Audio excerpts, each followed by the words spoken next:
우리 갈라디아 3장 13절을 보시면 우리 참 가슴이 뭉클해질 수밖에 없는 그런 말씀이 기록되어 있는데, 그것은 다음과 같은 말씀입니다.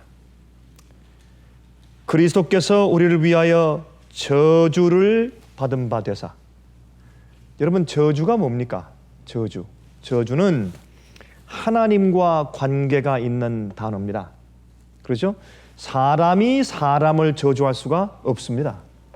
사람이 다른 사람을 저주할 때는 하나님의 이름을 빌어서 저주하는 것입니다. 너 저주를 받아라 이렇게 말하면 하나님이 너를 저주하신다 그런 뜻이지, 인간은, 신 아닌 인간은 사람을 저주할 수가 없습니다. 그래서 이 이야기는 참 기가 막힌 이야기가 아닐 수가 없는 것입니다. 우리 다시 읽읍시다. 그리스도께서 우리를 위하여 저주를 받은 바 되사. 무슨 저주에서요? 율법의 저주에서 우리를 속량하셨으니 기록된 바 나무에 달린 자마다 저주 아래 있는 자라 하였습니다. 여기에 이 저주를 받았다, 예수님께서. 근데 왜 율법의 저주에서 우리를 속량하고 구속하시기 위해서, 그렇게 사도 바울은 지금 설명합니다. 그러면 이게 과연 무슨 뜻일까요? 무슨 말씀을 지금 사도 바울이 하고 있는 것일까요? 여러분이 저주한다는 말은 하나님의 은혜에, 구원의 범위에서 영원히 벗어나서 멸망받게 되리라고 비는 것이 저주입니다. 하나님의 은혜 밖에서 벗어나는 것이에요. 그러니까 이제는 더 이상 용서받을 기회가 없는 것입니다. 이처럼 처참한 경우가 또 여러분 어디 있겠어요? 우리가 실수하고 잘못을 해도 우리가 소망이 있잖아요. 왜? 용서받을 수 있으니까. 근데 어느 때인가 이제 미래에는 하나님께서 더 이상 우리가 더 이상 회개할 수가 없고, 또 하나님께서 우리를 어떻게 해요? 용서하시지 않는 시점이 오는 겁니다. 그건 참 두려운 것이죠. 그 시점이 지나면 더 이상 온 인류에게 희망이 없는 겁니다. 그래서 성경은 거룩한 자는 그대로 거룩하고, 의로운 자는 그대로 의롭고, 부정한 자는, 불의한 자는 그대로 불의하고, 그렇게 말씀하시는 것입니다. 그때는 영원히 개인들의 운명이 끝나버리는 것입니다. 살아있는데도 우리 운명이 끝나버리는 것입니다. 그거는 어떤 의미에서 저주입니다. 내가 구원받지 못하고 회개할 기회가 더 이상 없이 하나님의 자비와 은혜에서 벗어나는 것, 그거 저주입니까? 엄청난 저주입니다. 그런데 많은 사람들이 오늘날 이 세상에 이것이 무엇인지를 알지 못하고 여기에 관심 없이 그냥 살아가는 사람들이 얼마나 많이 있습니까? 그래서 우리가 그렇게 복음을 전하고 애쓰고 그렇게 하는 것은 사람들이 그 저주에서 속량을 받아 구속받기 위해서 우리가 애쓰는 것이 아니겠습니까? 이 저주는 엄청나게 두렵고 떨리고 무시무시한 것입니다. 그것은 죽음보다 더 무섭고, 병보다 더 무섭고, 암보다 더 무섭고, 원작 포탄보다 더 무섭고, 이거는 인간이 생각할 수 있는 것 가운데 가장 두려운 것이 저주입니다. 하나님께 저주받는 것. 그러면 율법의 저주가 뭐예요? 율법의 저주. 우리 그걸 좀 생각해 보도록 하십시다. 여러분, 이 저주는 인간이 자기의 힘으로 돌이킬 수 없이 당하는 파멸을 말하는 것입니다. 그게 저주입니다. 사람들은 이 땅에 태어나서 사는데 회개치 않으면 어디 아래 살고 있습니까? 율법의 저주 아래 살고 있습니다. 그러면 율법의 저주가 무엇입니까? 여러분, 스가랴서 5장 1절부터 4절까지 보시면 다음과 같은 말씀이 기록되어 있습니다.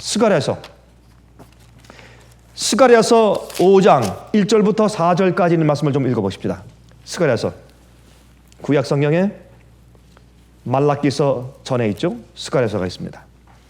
내가 다시 눈을 든즉 날아가는 두루마리가 보이더라. 그가 내게 묻되 내가 무엇을 보느냐 하기로 내가 대답하되 날아가는 두루마리를 보나이다.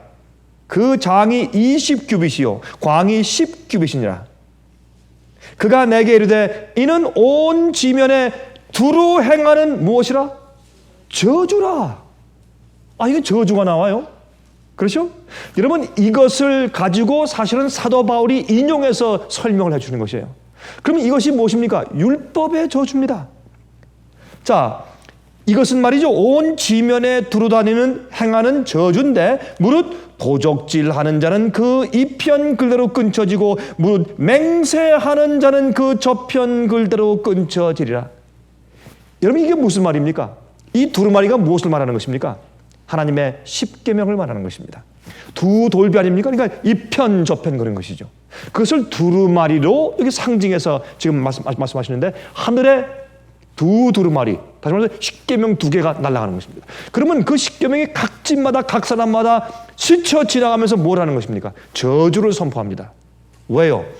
도적질을 하지 말라라고 하는 것은 첫 번째 돌판에 있습니까? 두 번째 돌판에 있습니까? 두 번째 돌판에 있습니다. 그래서 도적질을 하는 사람은 어떻게 해요? 그 계명을 어기면 어떻게 됩니까? 멸망입니다. 죽습니다. 죄의 삭은 사망이라. 그러니까 어떻게 해요? 지금 두 번째 돌판에 있는 도적질하지 말라라는 그 계명을 범했으므로 도적질을 한 사람에겐 저주를 선포하고 지나가는 것입니다. 무엇이? 율법은 우리를 구원하는 기능이 없습니다. 율법은 어떻게 해요? 우리에게 죄를 깨닫게 하고 어떤 의미에서 저주하고 사망을 선고하는 역할을 하는 것이 율법입니다. 그러면 그것이 몽학 선생이 되어서 우리를 데리고 누구에게로? 예수께로 가는 것입니다. 거기에 용서가 있고 거기에 구원이 있고 거기에 은혜가 있으니까, 자비가 있으니까. 또 저편 글대로 하나님의 이름을 망령되이 읽지 말라 했어요. 그렇죠? 그런데 어떻게 해요? 하나님의 이름을 가지고 마음대로 맹세하고 하니까 어떻게 해요? 여기에 무릇 맹세하는 자는 그 저편 글대로 첫 번째는 돌비대로 거기에 정죄당하고서 저주를 받는 것입니다. 이것이 율법의 저주입니다. 자, 4절 보십시다. 만군의 여호와가 가라사대 내가 이것을 바라였나니 도적의 집에도 들어가며 내 이름을 가리켜 망령되이 맹세하는 자의 집에도 들어가서 그 집에 머무르며 그 집을 그 나무와 그 돌을 아울러 사르리라 하였느니라. 이게 무엇입니까? 심판입니다. 심판은 어떤 의미에서 하나님의 자비에 은혜 없이 심판당하는 것은 저주입니다. 그래서 이것을 지옥불로 태워서 없애는 그것을 성경은 저주라고 부르는 것입니다. 그러면 사망의 권세가 무엇입니까? 율법이에요. 죄의 권세예요. 죄를 범한 자는 어떻게 해요? 죽어야 하는 것입니다. 자, 그러면 우리 조금 더 하나의 좀 질문해 보십시다. 그러면 율법의 저주가 무엇인 걸 우리 이해했는데, 그러면 율법 자체가 저주입니까? 계명, 하나님께서 우리에게 주신 계명 자체가 저주입니까? 아닙니다. 로마서 7장은 말하기를 어떻게 계명은 선하고 의롭고 거룩하다고 했어요. 우리에게 생명을 주시는 율법을 주시다고 했어요. 그것이 에스겔서 20장에 있는 얘기죠. 에스겔서 20장에 있는 말씀은 내가 너에게 생명을 얻게 하는 율법을 주었는데 그렇게 말씀을 했어요. 그러므로 계명은 우리를 살게 하기 위해서 주신 계명인데 우리가 그 계명을 지키지 아니하고 계명대로 살지 않고, 다시 말해서 계명을 순종하고 싶은 마음이 없이, 거듭난 마음이 없이 계명을 싫어하며 살다가 범죄하고 살면 그 계명의 사망의 선고 때문에 우리가 죽는 것입니다. 그것이 율법의 저주입니다. 그러나 율법 자체가 저주인가? 그것은 아닙니다. 그러나 율법을 어기는 자들에게 사망을 선고하는 것이 저주인 것입니다. 그래서 갈라디아 3장 10절에 말씀하기를 무릇 율법 행위에 속한 자들은 저주 아래에 있나니 그랬어요. 그게 참 재밌어요. 율법 행위에 속한 자들은 저주 안에 있다. 그 참 이상한 얘기 아닙니까? 아니, 율법의 행위 아래에 있으면 영생이 있어야 될 텐데 율법의 행위에 속한 자들은 저주 아래에 있다. 이런 말씀들이 오해가 돼가지고 많은 교회에 우리가 하나님의 계명과 구원의 관계에 있어서 사람들이 큰 오해 가운데 빠져 있는 것입니다. 우리 생각을 바꿔야 합니다. 그것이 아니라 무릇 율법 행위에 속한 자들은 저주 아래에 있나니, 왜 그렇습니까? 잘 보세요. 기록된 바 누구든지 율법책에 기록된 대로 온갖 일을 항상 행하지 아니하는 자는 저주 아래에 있는 자라 하였습니다. 여러분, 이게 무슨 말입니까? 다시 말해서 내가 그 계명을 지키려고 애써서 그 계명을 다 지켜야 내게 구원이 있다라는 마음으로 공로주의로 내게 의를 쌓기 위해서 율법을 지킴으로 내게 구원이 온다라는 생각으로 율법 속에 율법의 행위에 속해 살면, 그러면 어떻게 돼요? 그래? 그럼 넌 율법을 그 안에 있는 걸 모든 걸 다 잘 항상 지키지 않으면 넌 어떻게? 저주받은 자다. 이렇게 한단 말입니다. 그러니까 여러분이 사도 바울은 수사학자입니다. 변증학자입니다. 다시 말해서 어떤 그 주제가 있으면 그것을 반대부터 시작합니다. 반대부터 설명을 하면서 질문을 해나가다가 맨 마지막에 귀납법식으로 맨 마지막에 결론을 내려주면서 해석을 해주는 것입니다. 그래서 그 당시에 있는 사람들은 그렇게 하는 것이 수사학적이고 변증학적인 방법이었습니다. 논리였습니다. 그래서 어떤 때는 우리가 사도 바울의 글을 읽어보면 어떤 때는 혼돈이 돼요. 로마서 같은 걸 읽어보면 어떤 때는 앞뒤가 안 맞는 거 같고 굉장히 우리가 혼란해지고 그렇습니다. 특별히 갈라디아서도 그래요. 갈라디아서를 읽어보면 사도 바울은 율법이 패했으니까 율법을 지킬 필요 없고 믿음으로 구원받는다고 말한다. 그렇게만 생각하게 돼 있어요. 왜냐하면 그분이 옛날에 가지고 있던 변증학적인 논리 때문에 그렇게 들리지만 그것이 아니에요. 마지막에 가서 보면 갈라디아 끝에 가서 보면 로마서도 끝에 가서 보면 그 다 풀려요. 근데 중간을 지나갈 때는 반대 얘기를 막 던져버려요. 그러니까 우리가 혼돈하는 것입니다. 그래서 성경은 문맥을 통해서 이해해야 되고 성경 전체를 봐야 돼요. 여러분 로마서 7장만 읽지 말고 로마서 전체 읽으면 이해가 되는 것입니다. 로마서 7장만 읽지 말고 로마서 8장을 함께 읽으면 이해가 되는 것입니다. 그래서 여러분 갈라디아서 말씀 보면 어떻게 이해되냐면 그러면 율법의 행위에 뭐 그렇게 치우칠 필요가 없네. 율법은 율법이고 그럼 믿음으로 구원 받는 것이지 그렇게만 결론을 내리게 될 수 있다. 그 말입니다. 이것은 무슨 말이냐? 너희들이 아무리 율법을 지키려고 행위에 매달려서 공로주의에 매달려서 너희가 스스로 의롭게 되려고 아무리 애써봐야 되는가? 그러면 너희가 율법으로 의롭게 되려고 애써봐야 되나? 너희는 저주 아래 있는 것이야. 그것이 율법의 저주라고 지금 사도 바울은 설명을 하는 것입니다. 그러므로 그 뒤에 어떻게 설명합니까? 이제 좀 보십시다. 이제 어떻게 그가 설명하게 되는 거지. 자, 신명기 11장을 보십시다. 신명기 11장을 보시면 신명기 11장 26절부터 28절 보시면 거기에 다음과 같은 말씀이 기록되는 것을 우리가 볼 수 있어요. 신명기 11장입니다. 26절부터 28절까지 한번 읽어보도록 하십니다. 내가 오늘날 복과 저주를 너희 앞에 두나니, 그렇죠? 너희가 만일 내가 오늘날 너에게 명하는 너희 하나님 여호와의 명령을 들으면 복이 될 것이고, 너희가 만일 내가 오늘날 너에게 명하는 도에서 돌이켜 떠나 너희 하나님 여호와의 명령을 듣지 아니하고 본래 알지 못하는 다른 신들을 쫓으면 저주를 받을 것이라. 무슨 말입니까? 너희가 우상 숭배하지 말라 그랬잖아요. 그렇죠? 도둑질하지 말라. 이 계명을 너희가 순종해 지키면 복을 받고 너희가 불순종하면 저주를 받는다. 내가 너희 앞에 복과 저주를 둔다. 너희 앞에 생명과 사망을 둔다. 그게 신명기 이야기거든요. 모세의 마지막 설교 아닙니까? 그럼 여기 있는 말씀 보면 분명히 율법을 순종하면 복을 받고 어기고 범죄하면 저주를 받고 사망이고, 그렇게 지금 설명하는 것입니다.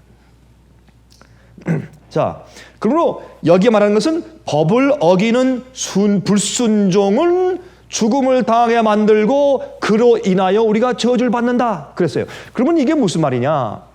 율법의 행위 속에 속한 자는 어떻게 해요? 율법이 저주하라 했어요. 자, 우리 힘으로 할 수 없어. 너 아무리 해봐 되나? 우리를 의롭게 하는 방법은 다른 데 있는 것이야. 율법으로 의롭게 되는 것이 아니야. 그 말은 율법이 패했다 그 말이 아니라, 율법은 있는데 율법의 요구를 순종하고 율법대로 사는 길은 율법을 행위로 지키려는 애씀에 있는 것이 아니야. 그것이 바리새인이야. 그렇게 말씀하는 것입니다. 그것이 바리새주의예요. 그것이 율법주의고 그것이 율법사들이 옛날에 하던 일이었습니다. 그러므로 우리가 다시 말하면 율법을 행하지 않는 자는 저주를 받는 것입니다. 그러나 율법으로 구원을 받을 자는 아무도 없습니다. 그래서 믿음으로 구원받는 것이에요. 자, 그렇다면 우리 질문이 생겨요. 그렇다면 이것이 사도 바울의 이 논리입니다.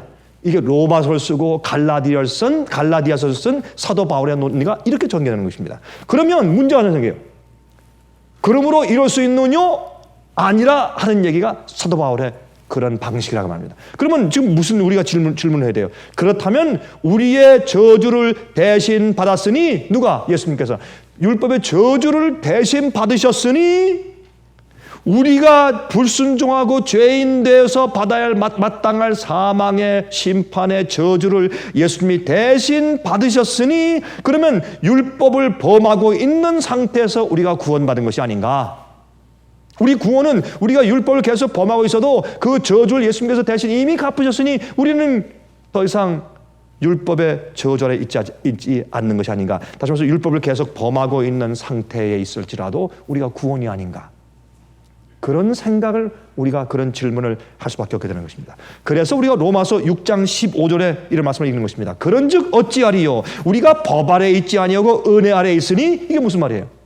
더 이상 율법 아래 있지 않고 예수께서 그 저주를 대신 져주시고 가셨으니 갚으셨으니 우린 더 이상 그러면 율법의 의무에 속한 사람이 아니지 않느냐. 그래서 뭐라 그래요? 그런즉 어찌하리요? 우리가 법 아래 있지 아니하고 은혜 아래 있으니 죄를 지으리요? 그의 답변이 무엇입니까? 그럴 수 없느니라 그러는 것입니다. 그럴 수 없느니라. 그럼 로마서 3장 31절 그런즉 우리가 믿음으로 말미암아 율법을 폐하느냐? 믿음으로 이렇게 된다고 율법을 폐하느냐? 그럴 수 없느니라. 도리어 율법을 굳게 세우느니라. 이것을 우리가 앞뒤를 따져서 이해하면 전혀 오해할 것이 없다 그 말입니다.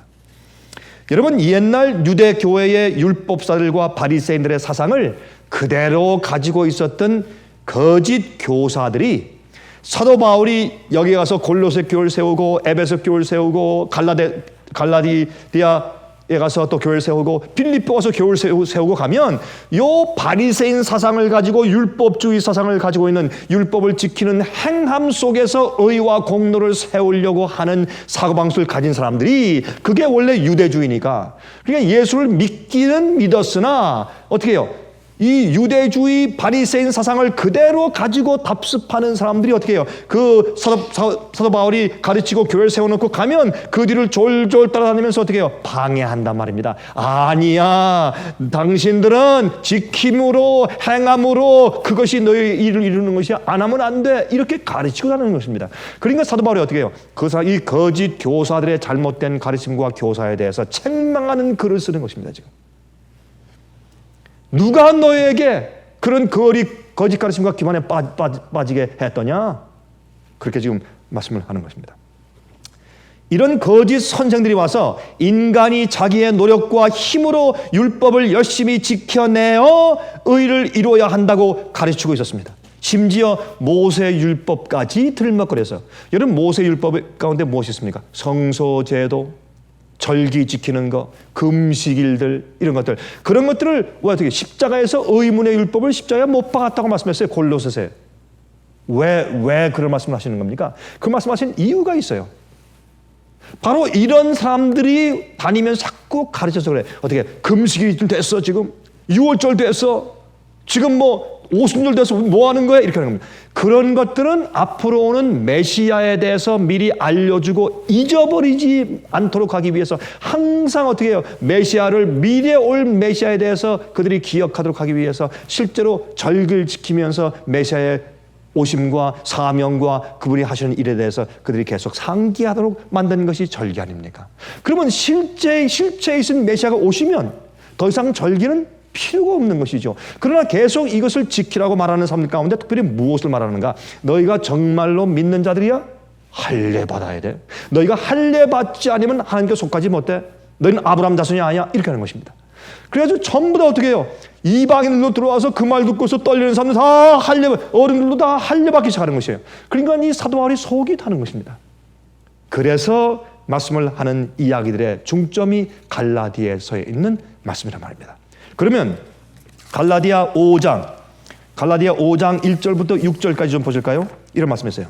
갈라디아 5장 1절부터 6절까지 보시면 그리스도께서 우리로 자유케 하려고 자유 주셨으니 그러므로 굳세게 서서 다시는 종의 멍에를 매지 말라. 보라 나 바울은 너에게 말하노니 너희가 만일 할례를 받으면 지금 여기 뭘 말하고 있는 것이에요? 사도 바울이 할례를 말하고 있는 것이에요. 할례를 받으면 그리스도께서 너에게 아무 유익이 없느니라. 할례는 구약시대 하나님의 백성들 이스라엘 백성에게 주시는 하나의 언약이에요. 왜? 너희는 다른 백성들과 세상에서 분리되어 나와서 나를 섬기고 다른 이방신을 섬기지 않고 내 계명과 내 율례대로 사는 특별하게 택함 받은 백성들이야. 그러므로 어떻게 해요? 할례를 행하라. 할례를 행하면 남자에게 건강에 좋아요. 그렇죠? 그러나 그 할례 자체가 그들을 구원하는 것은 아니죠. 그러나 그것이 순종의 표입니다. 그래서 예레미야에서 뭐라 그랬어요? 너희는 어떻게 해요? 가죽을 베지 말고 너희 마음 가죽을 베어 마음의 할례를 받아라. 그럼 할례 자체가 영적으로 뭘 상징했습니까? 우리가 우리 속에 있는 죄를 잘라버리고 내 속에 거듭나지 않은 성질들을 잘라버리고 굴복하는 것을 의미하는 것이었어요. 그게 할례예요. 근데 마음속에 영적인 할례의 의미를 지키지 않고 행동함으로 내가 하나님의 자녀가 되었다고 느끼게 하는 것이 율법주의란 말입니다. 똑같은 율법을 지켜도 그 계명을 지킬 마음이 변화가 생겨서 계명을 진실로 주님을 사랑하는 마음에서 지키는 것이 아니라 계명을 내가 육신적으로 지키는 노력을 통해서 의롭게 된다고 하면 똑같은 계명을 지키는 것이나 한 사람은 의롭게 되지만 한 사람은 멸망인 것입니다. 거기에서 어떻게 해요? 진짜 의와 가짜 의가 드러나는 것이죠. 3절 내가 할례를 받는 각 사람에게 다시 증거하노니 그는 율법 전체를 행할 의무를 가진 자라. 그러면 할례를 지켜야 된다라고 말하면 그러면 너는 금식일도 다 지켜야 되고 모세율법 다 지켜야 되고 그렇죠? 또 어떻게 해요? 절기 다 지켜야 되고 아직도 양잡아 제사해야 되고 그럼 네가 할례를 행하면 너희가 할례를 하면 그럼 다른 모세율법도 다 지켜야 되지 왜 그걸 안 하느냐? 이렇게 지금 반문을 하는 얘기가 바로 이 얘기인 것입니다. 자, 4절 율법 안에서 의롭다 함을 얻으려 하는 너희는 그리스도에게서 끊어지고 은혜에서 떨어진 자로다. 우리가 성령으로 믿음을 쫓아 의의 소망을 기다리노니. 자, 그러면 사도 바울은 그러므로 너희가 율법의 행위 속에 속하지 말아라. 너는 이미 믿음으로 구원받았어. 끝난 거야. 더 이상 율법 필요 없어. 그 말씀하는 거예요? 아니에요. 사도 바울은 말하기를 우리가 성령으로 믿음을 쫓아 의의 소망을 기다리노니 그리스도 예수 안에는 할례나 무할례가 효력이 없되 사랑으로서 역사하는 믿음뿐이라. 그럼 무슨 믿음이요? 행동하는 믿음, 순종하는 믿음, 따르는 믿음, 역사하는 믿음이에요. 무엇이 동기예요? 사랑으로 동기가 되어서 역사하는 믿음이에요. 그들은 이 바리새인들과 그 거짓 교사들은 그들은 자기들의 의를 이룬 공로를 자랑하고 그러나 바울은 자기를 의롭게 하시는 예수의 의를 자랑하고 있는 것이에요. 그래서 사도 바울은 내가 아는 모든 것을 마치 배설물처럼 여기는 것은 내가 예수님의 그 귀함을 얻기 위함이라. 나는 자랑할 것이 아무것도 없고 예수님의 의밖에 난 자랑할 것이 없다. 그렇게 말씀을 하는 것입니다. 그래서 이게 무슨 말인가? 갈라디아서의 초점은요. 갈라디아서에서 율법의 저주를 말하는 이 초점은 무엇인가? 율법을 지킬 필요가 있느냐 없느냐가 아니라 말이에요. 많은 그리스도인들은 이것을 읽으면서 그럼 율법을 지킬 필요가 있다 없다 패했다 안 패했다 그걸 논쟁하는데 여기 갈라디아에서 말씀하시는 초점은 무엇인가? 율법을 지킬 필요가 있느냐 없느냐가 아니라 어떻게 해야 계명을 지킬 수 있는 것인가 라는 것을 말하는 것이 초점이란 말입니다. 그러니까 율법을 패했느냐 안 패했느냐 지키느냐 안 지키느냐 아니라 어떻게 하면 우리가 계명을 지킬 수 있는 것이냐를 그가 말하고 있다 그 말입니다. 그 초점이 무엇이에요? 성령을 받으라 하는 것입니다. 성령의 충만을 받으면 계명을 사랑하게 되고 계명을 순종할 수 있게 되는 것입니다. 갈라디아 3장 10절부터 14절까지 다시 읽읍시다. 아까 읽었죠?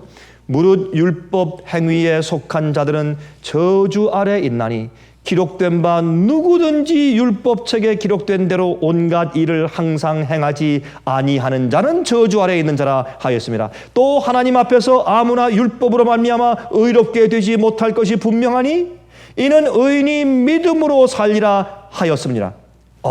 이거 여기도 잘못 오해하면 그러므로 율법을 지킴으로 의롭게 될 자가 아무도 없으니까 그냥 믿음으로 우리가 의롭게 되고 구원받는 것이야. 그렇게 결론을 낼 수 있단 말입니다. 그러나 잘 보세요. 그 말을 하는 것이 아니에요. 사도 바울이.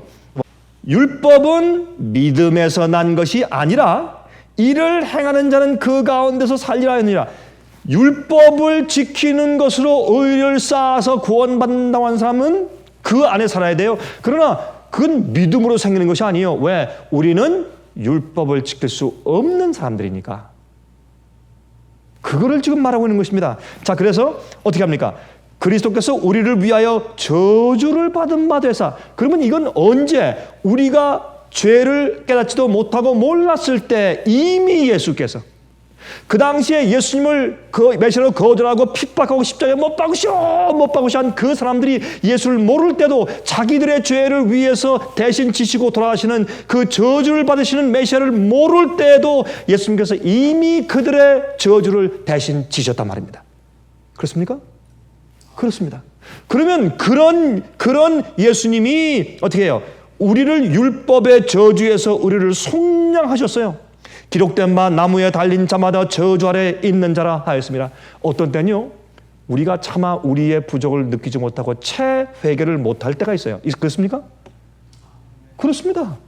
우리는 우리 속에 있는 약점이나 부족을 채 모르고서 아직 그것을 주 앞에 빼어들이지 않거나 아직 회개하지 않는 경우들이 있어요. 그 종종 있어요, 우리에게. 아, 내게 이런 것이 있었구나 하는 것을 깨닫고 나서 나중에 회개하는 눈물을 흘리는 경우들이 종종 있지 않습니까, 우리에게. 그럴지라도 주님께서 어떻게 해요? 이미 우리의 받을 저주를 이미 당신께서 지셨기 때문에 우리가 살고 있는 것이요. 이게 소망이에요. 이게 십자가의 은혜예요.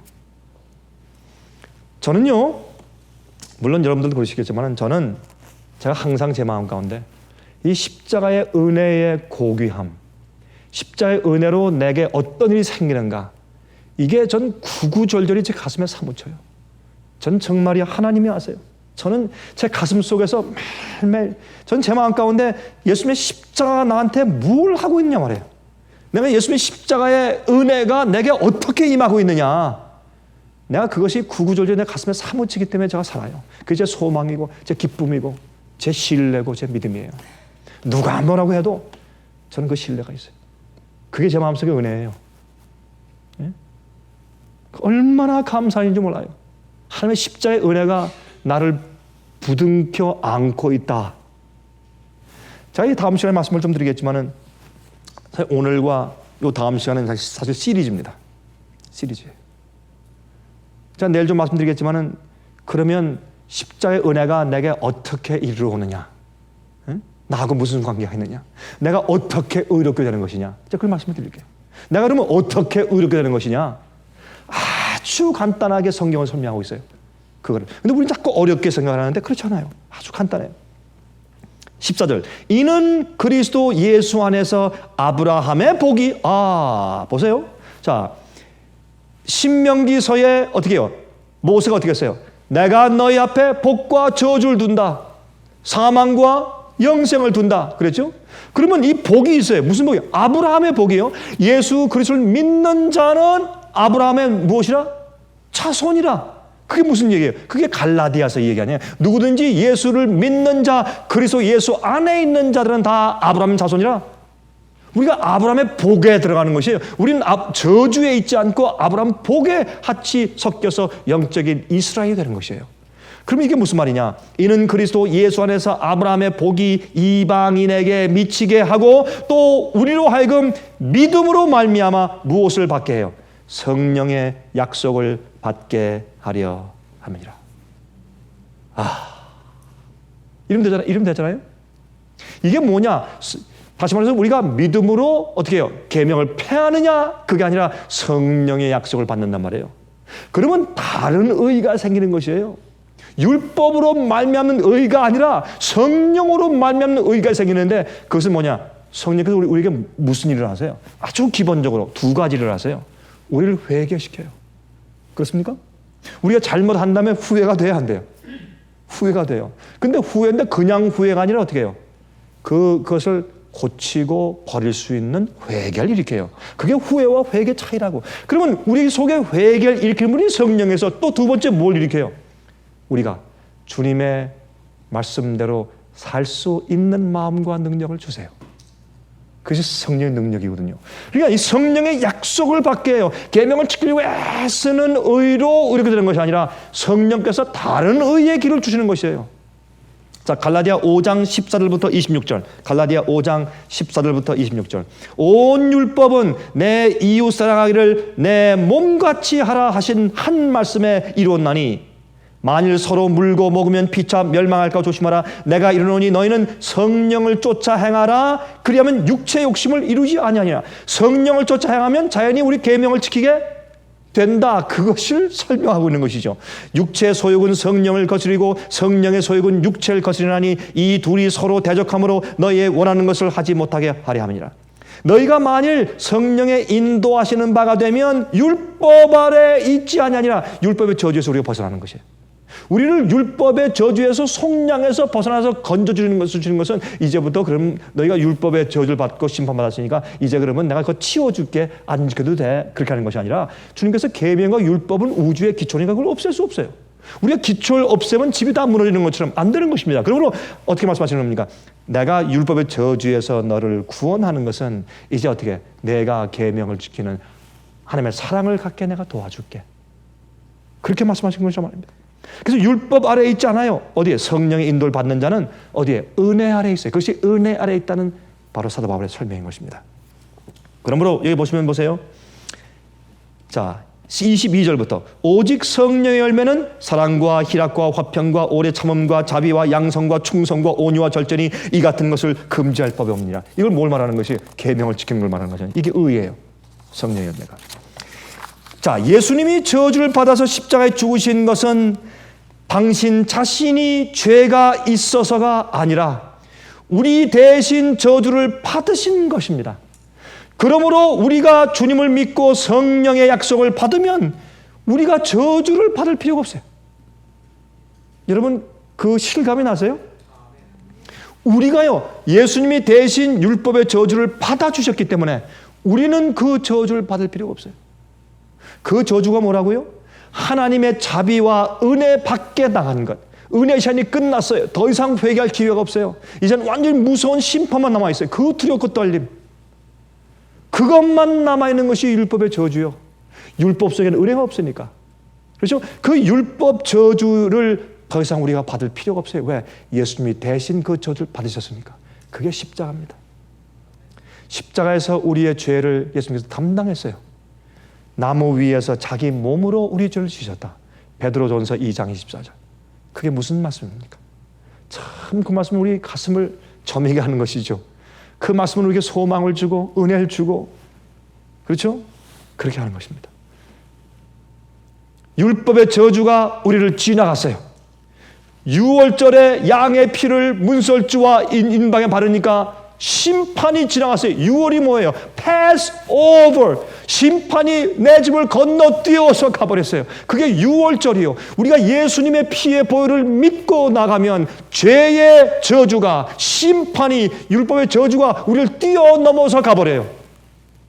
그래서 예수를 믿으면 우리가 심판에 이르지 않는다고 말씀하는 것이에요. 그것은 어떻게 모든 사람들이 우리를 다 조사하는 심판에 이르지 않는 말이 아니라 심판의 저주, 율법의 저주에 이르지 않는다.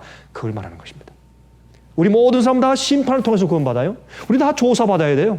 그건 사실이에요. 그 조사받는 일에서 그저 완전히 열외시킨다는 것이 아니라 그 심판의 마지막 정죄를 받지 않는다는 뜻입니다. 왜? 6월절 되었어요. 예수님 안에 예수님을 믿는 믿음을 가지니까 율법의 저주와 심판이 나를 뛰어넘어가 버렸어요.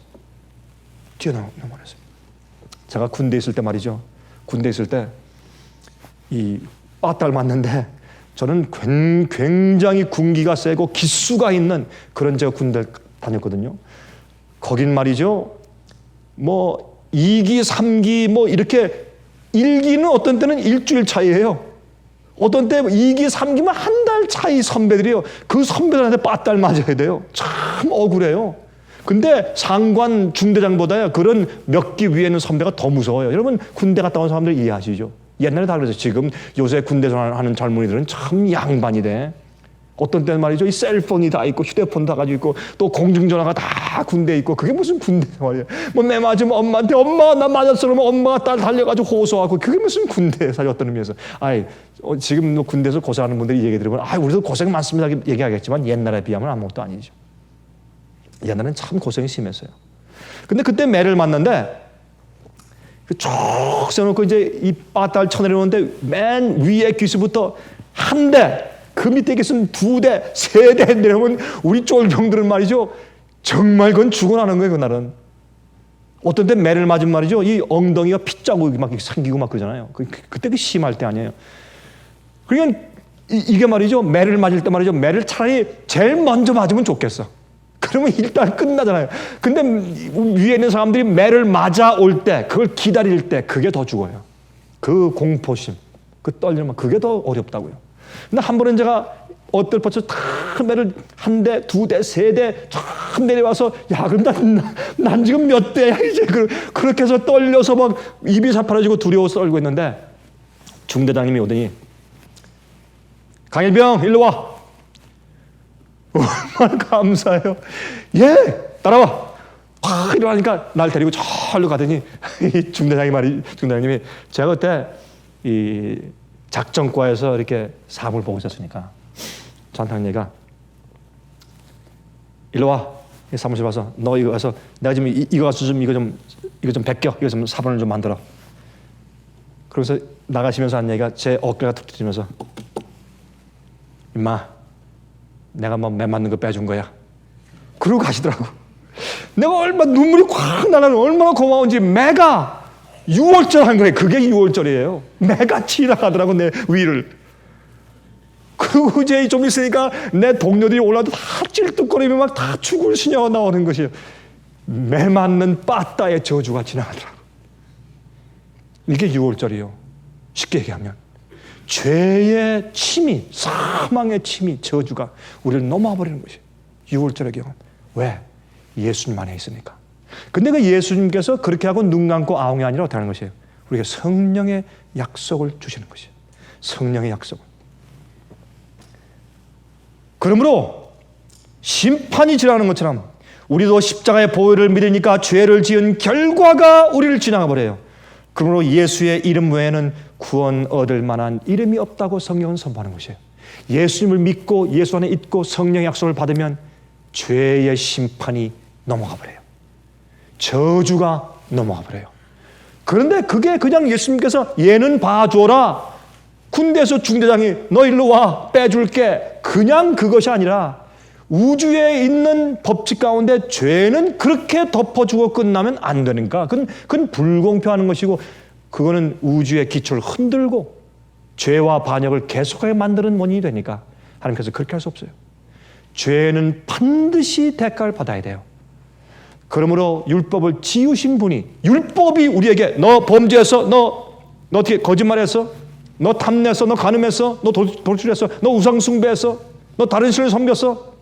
이렇게 함으로 그 율법과 계명이 우리를 저주하고 심판할 때 예수님께서 그 앞에 와서 그 저주를 내가 받을게. 그럼 되겠니? 하나님 예수님께서 율법을 만드신 분 아니에요.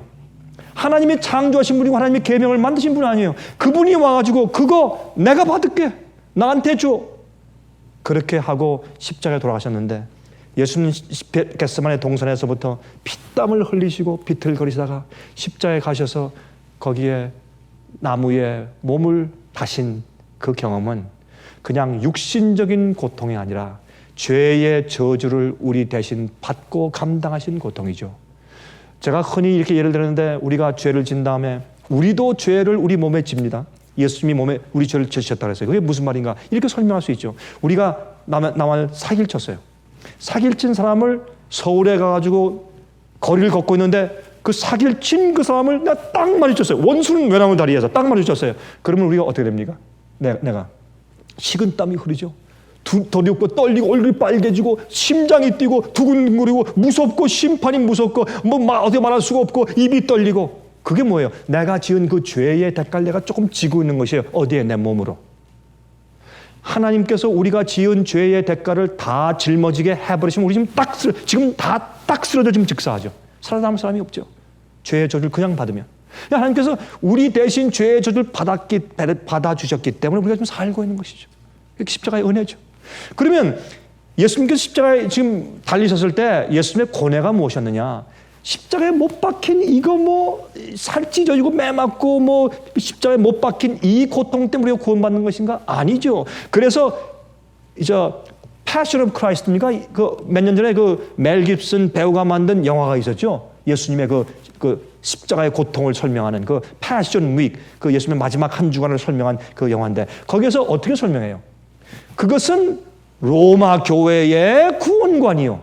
예수님의 십자가에 매 맞고 살 찢어지고 고통나는 그 육신의 고통 때문에 우리 죄를 용서하시는 그 고난을 얻으신 십자가의 고통은 예수님의 육체적인 고통 때문에 우리가 구원을 받고 그 고통을 대신 지셨다고 가르쳐요. 그것이 미사예요. 그 미사의 관념이요. 근데 그게 아니잖아요. 십자가의 고통은 예수님의 영혼이 어떻게 해요? 당신의 영혼을 죄에 버리셨어요. 내가 죽더라도 아버지 저들을 살려주세요. 내가 하나님으로 존재하기를 그쳤습니다. 나 이제는 인간으로 존재하기도 내가 포기할 마음이 있습니다. 내가 죽음으로 저 영혼들이 살 수 있으면 I'm more than happy. 나는 정말 그렇게 죽어도 괜찮습니다. 이것이 하나님의 사랑입니다. 우리가 이해할 수 없죠. 하늘에 가서도 영원히 우리가 연구하고 명상해야 되겠죠. 그 사랑으로 십자가에 달리셨을 때 그냥 그 생각만 아니라 그 다음부터 우리가 지은 죄들, 우리가 도둑질하고 우리가 미워하고 우리가 간음하고 우리가 탐내고 한 모든 죄들이, 우리가 우상 숭배하고 우리가 잘못한 모든 죄악들이 예수님의 어깨 위에 전부 다 지워질 때 예수님의 영혼과 양심이 마치 당신 자신이 그러한 죄를 다 수만 건, 수백만 건, 수억, 수백억 건의 그 죄를 당신 자신이 그렇게 죄를 지으신 것처럼 양심의 찔림과 고통과 하나님의 저주를 느끼시는 겁니다.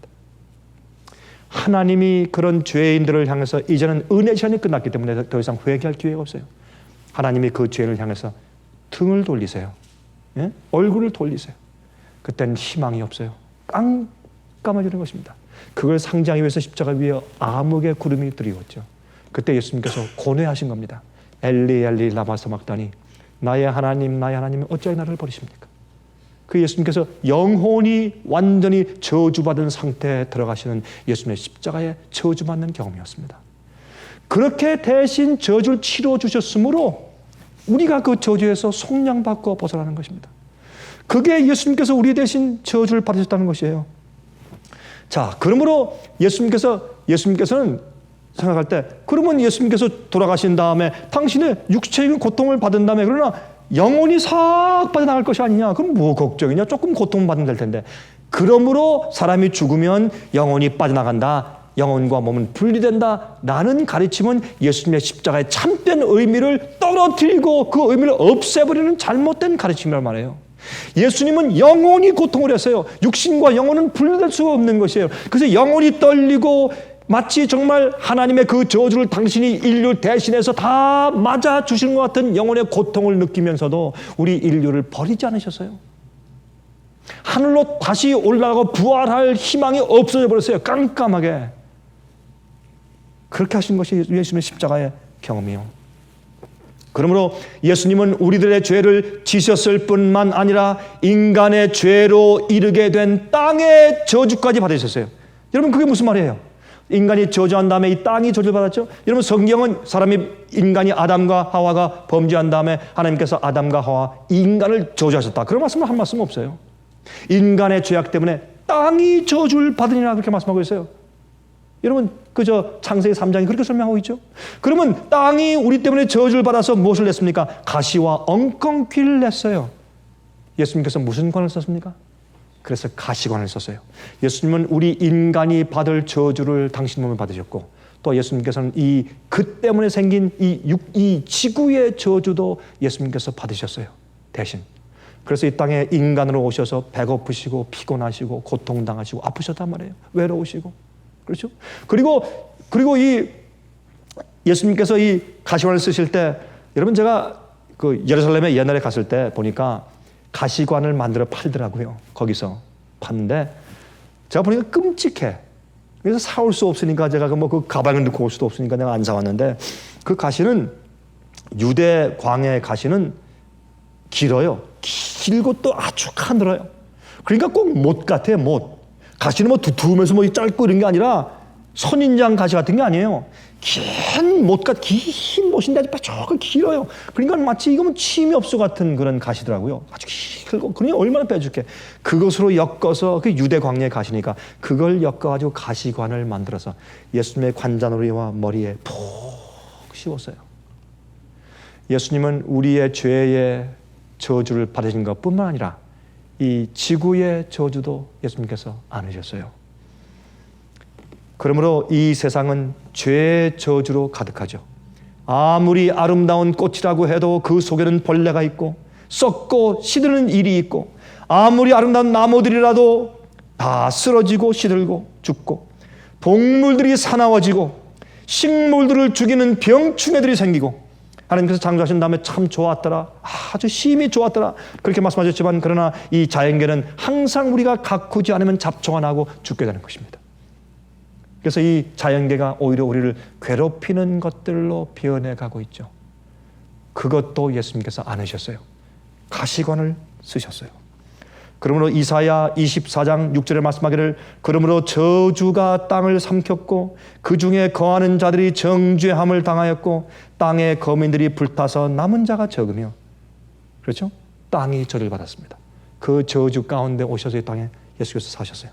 그러나 우리에게 희망이 있어요. 왜 희망이 있어요? 이 세상에 저주가 임하였으나 우리가 아직도 살아있어요. 자연계도 여전히 살아있어요. 그리고 부활을 말해주고 회복을 말해주고 있어요. 자연계가. 그래서 희망이 있어요. 이사야 53장 4절부터 6절, 그는 실로 우리의 질고를 지고 우리의 슬픔을 당하였거늘 우리는 생각하기를 그는 징벌을 받아서 하나님에게 맞으며 고난을 당한다 하였노라. 그가 찔림은 우리의 허물을 인하며 그가 상함은 우리의 죄악을 인함이라. 그가 징계를 받음으로 우리가 평화를 누리고 그가 채찍에 맞음으로 우리가 나음을 입었다. 예수님이 우리 대신 저주를 받으심으로 우리가 저주에서 속량되어서 치료가 되었다고 말입니다. 우리는 다 양 같아서 그릇 행하며 각기 제 길로 갔거늘 여호와께서는 우리 무리의 죄악을 그에게 담당시키셨도다. 그 예수님께서 저주를 받으신 경험입니다. 그것 때문에 우리가 치료를 받아야 합니다. 여러분, 우리가 치료받을 게 있습니까? 치료받을 게 많이 있죠. 구속의 보증을 봅시다. 에베소 1장 13절 14절, 그 안에서 너희도 진리의 말씀 곧 너희의 구원의 복음을 듣고 그 안에서 또한 믿어 약속의 성령으로 인치심을 받았으니 이는 우리의 기업의 보증이 되사 그 얻으신 것을 구속하시고 그의 영광을 찬미하게 하려 하심이니라. 무엇이 우리 기업의 보증이에요? 성령을 받는 것이 기업의 보증이에요. 그것은 무엇인가? 우리를 대신해서 저주를 받으셔서 우리를 율법의 저주에서 속량하셨는데 그 결과가 무엇이에요? 성령이 우리 마음 가운데 임해서 이제는 죄가 미워요. 그렇죠? 불순종이 미워요. 사실 어떤 사람은 그래요. 근데 목사님, 제가 죄를 미워하는데 왜 자꾸 죄를 짓죠? 그렇게 하는 사람이 있어요. 성장이 필요하죠. 그러니까. 그러나 주님 안에서 거듭난 자는 반드시 죄를 미워하게 돼 있어요. 불순종을 미워하게 돼 있어요. 그거 없으면 우린 거듭난 사람. Something's wrong. 우린 거듭난 사람이 아니에요. 여러분들이 쓰러지더라도 무엇이 있어야 돼요? 죄에 대한 미움, 증오가 있고 의에 대한 사랑이 있어야 돼요. 그거 없으면 여러분 여러분 예수님께 속한 사람이 아니에요. 그리고 분명합시다. 그렇죠? 그러므로 여러분 그 약속의 성령으로 인침받았으니 그게 뭐예요? 우리의 기업의 보증이 돼요. 그것이 뭐예요? 예수님께서 우리 대신 저주를 받으사 우리를 율법의 저주에서 구원해내셨다라는 뭐예요? 보증이에요. 그것이 믿음으로 생기는 것이에요. 그래서 우리가 믿음으로 의롭게 되는 것입니다. 여러분, 이시여 두 가지를 좀 얘기합시다. 하나는 예수님의 은혜로 우리는 저주에서 벗어난 사람들입니다. 얼마나 감사합니까? 두 번째, 그 주님의 대신 저주를 받으신 것 때문에 우리에게 약속이 이루어지는데 성령의 약속이에요. 우리는 그 소망 때문에 사는 것인데 우리는 율법의 행위로 구원받을 수가 없어요. 성령으로 구원받는데 성령이 우리 마음 가운데 임하시면 계명을 지킬 수 있는 사람이 되어버려요. 그것이 주님께서 우리를 구원하시는 의입니다. 예수님의 그 의가 우리 마음 가운데 풍성하시길 바랍니다. 하늘에 계신 우리 아버지, 오늘 다시 한번 예수 그리스도 우리 구세주 우리 하나님의 거룩하신 공로와 희생과 십자가의 사랑을 다시 한번 찬송 드리옵나이다. 그것이 우리 희망이고 우리의 소망이고 우리의 의가 되는 것을 믿나이다. 우리 대신해서 저주를 받으신 우리 주님, 그래서 우리가 성령의 약속을 받게 되었습니다. 저희를 도와주시옵소서. 우리 이것을 이해할 때 우리 가슴이 뭉클하게 하시고 주님께 대한 더 큰 충성심을 갖게 축복하여 주시옵소서. 예수 그리스도의 귀하신 이름 의지하여서 간절하게 기도드리옵나이다. 아멘.